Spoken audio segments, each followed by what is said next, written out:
আপনারা হাসপাতালে ব্যাখ্যা করেছেন, সেখানে আমি যুক্ত করতে চাই অ্যাফিলিয়েট ডিভিশন এবং হাইকোর্ট ডিভিশনে কোনো এবং অ্যাফিলিয়েট জেনারেলে কোনো ফেস্টিভ্যাল পুলিশের জায়গা হবে না। আগামী 24 ঘন্টার মধ্যে তাদেরকে নির্মূল করে জনতার বিচার বিভাগ পুনর্গঠন করতে হবে। আগামী 24 ঘন্টার মধ্যে জনতার বিচার বিভাগ পুনর্গঠন করতে হবে। আমাদের যে তৃতীয় কথা, সেখানে আমরা বলতে চাই, আপনারা জানেন ফ্যাসিস্ট হাসিনা আমাদের পুলিশ প্রশাসনকে একেবারে দূষিত করে দিয়ে গেছে। হাসিনার পুলিশ প্রশাসন আমরা চাই না, আমরা পুলিশকে পুনর্গঠন করতে চাই। আমাদের বিরুদ্ধে পুলিশের হাসিনার দোষরদের কোন ষড়যন্ত্র চাই না।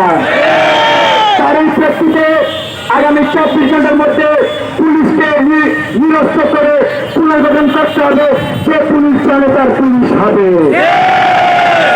আমাদের তৃতীয় যে কথা, আপনারা দেখেছেন সারা দেশে বিভিন্ন নাশকতাকারী, বিভিন্ন পরিকল্পনাকারী, তারা আমাদের শান্তিপূর্ণ আন্দোলনকে প্রশ্নবিদ্ধ করতে চায়।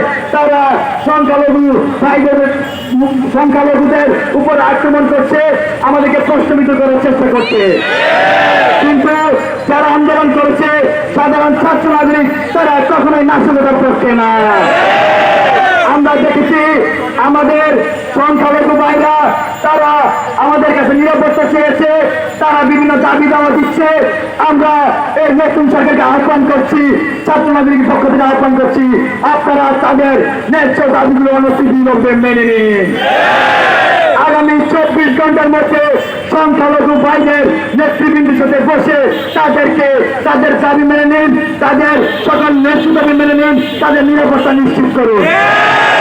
একই সাথে আমি দেশবাসীকে আহ্বান করছি, আপনার পাশে যে সংখ্যালঘু ভাইটি আছে তার নিরাপত্তার দায়িত্ব আপনার।